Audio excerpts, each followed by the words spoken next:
Hello everybody, my name is Prepstorm. Welcome to a new video. Uh, it's been a few days since I uploaded the last video.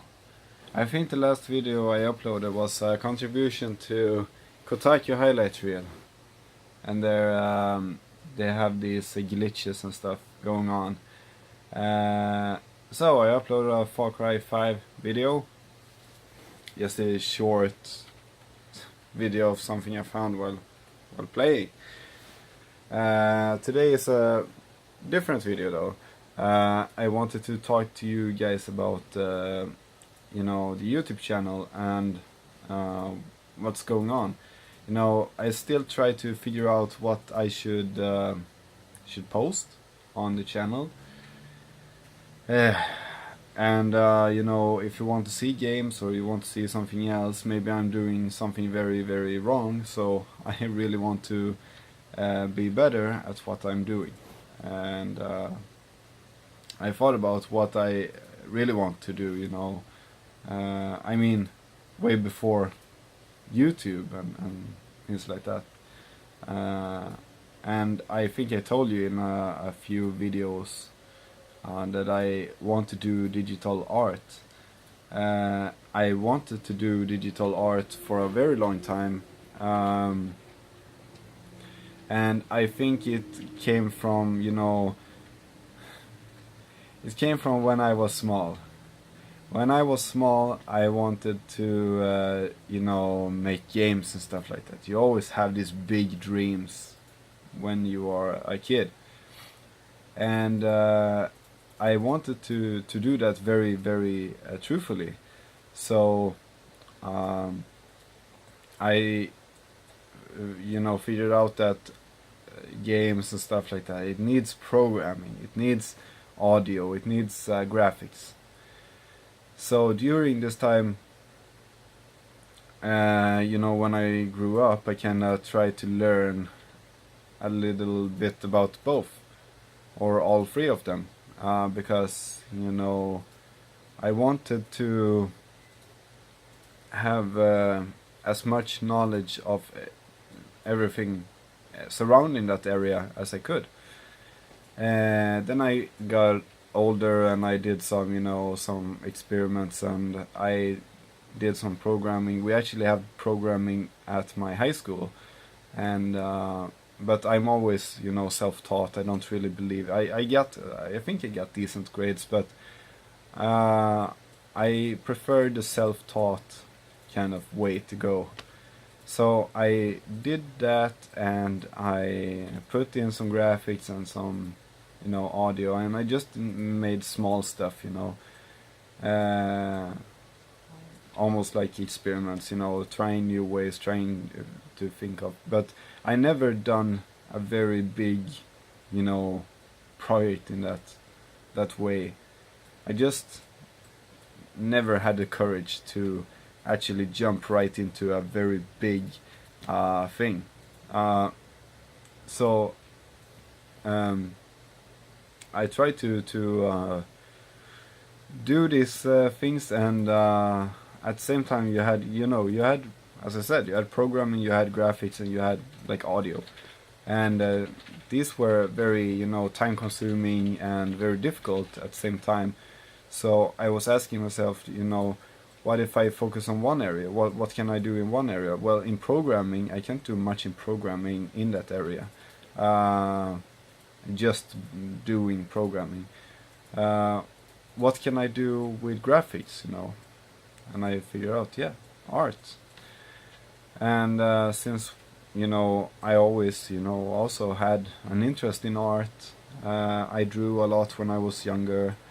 I started to kind of learn art, both 2D art and 3D art, using my computer. And I kind of use different programs, but the one I'm currently like the most is I think Blender. There's like different reasons for that.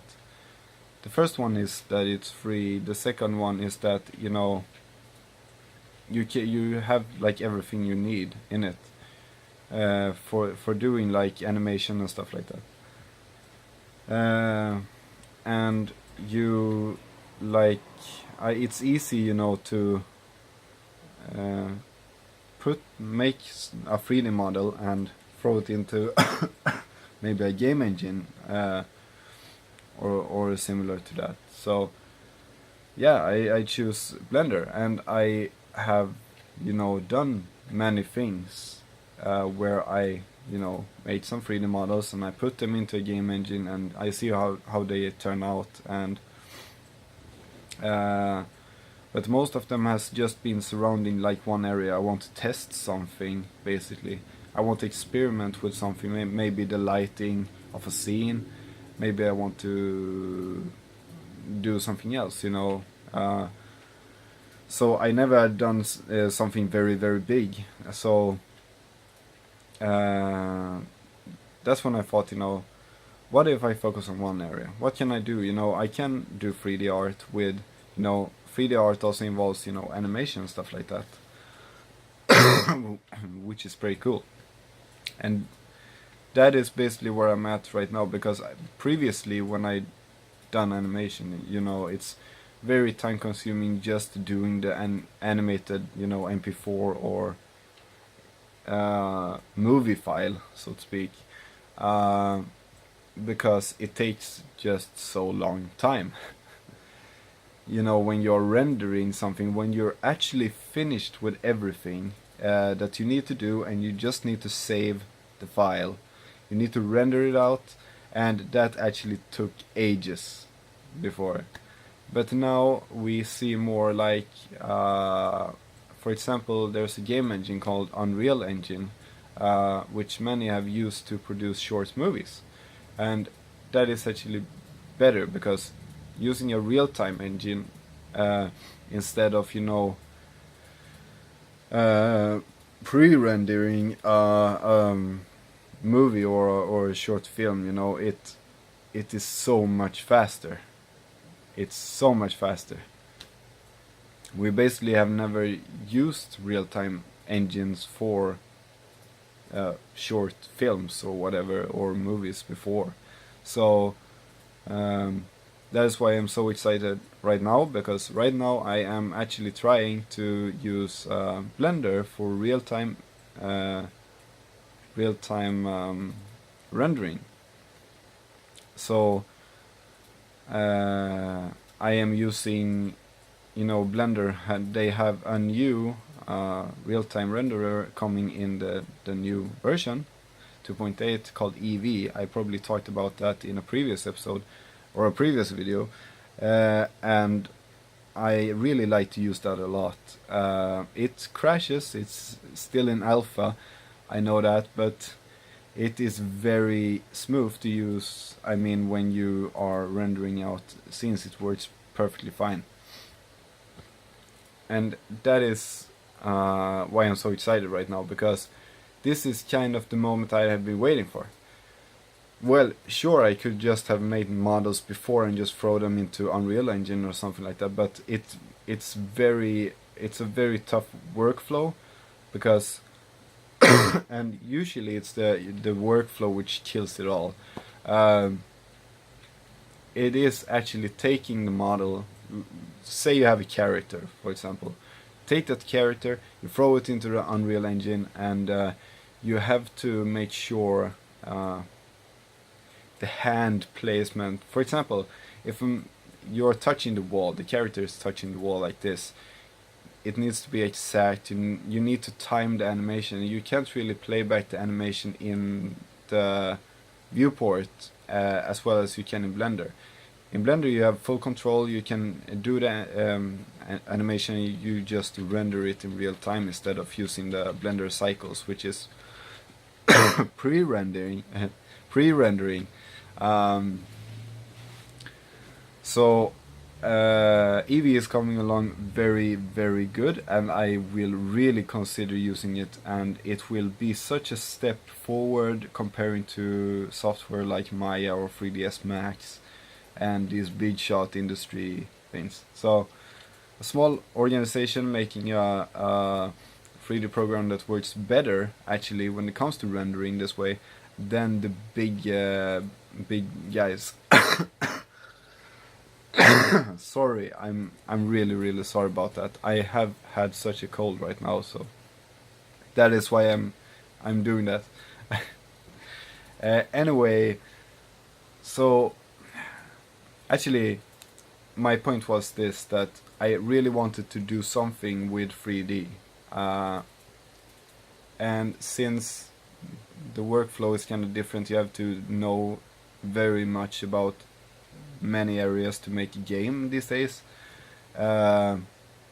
Even though it's much easier than it was like 20 or 10 years ago, it's still a lot of work. So I decided that just focus on one area. Just focus on like digital art, for example. You can do animation, that you can do like 3D stills, posters and stuff like that. Just using that area. So that's why I want to focus on that. Maybe I will try to make a a short or something coming. I actually have something very cool that I really want to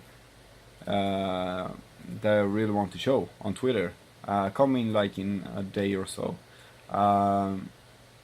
And I'm really just finishing it up. It's also just an experiment, but it's a pretty cool experiment because it's 100% rendered in Eevee, which is awesome.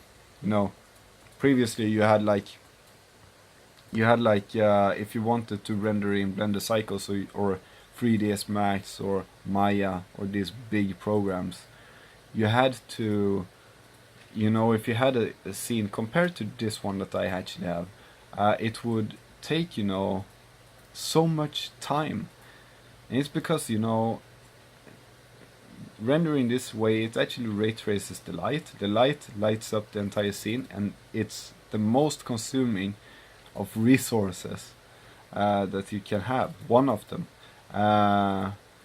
So it actually is pixel perfect, and that's very nice because that's very realistic. But we come to a point with real-time renders that it's become almost just as realistic. You can't almost tell the difference, and it kind of approximates the lights instead of having pixel perfect light. You kind of have approximated light, and that's why it can render that process faster when it comes to lighting. And that is why Eevee is rendering much faster. That's why Unreal Engine, which is basically the core of many games, is rendering so much faster. And it's actually so much better. So I really want to continue doing these experiments. If you want me to update you about how it goes, then just leave a comment down below. Also, don't forget to leave a like on this video, and if you haven't subscribed yet, make sure to subscribe, and I see you guys in the next one. Thank you guys so much for watching, and bye. Whoosh.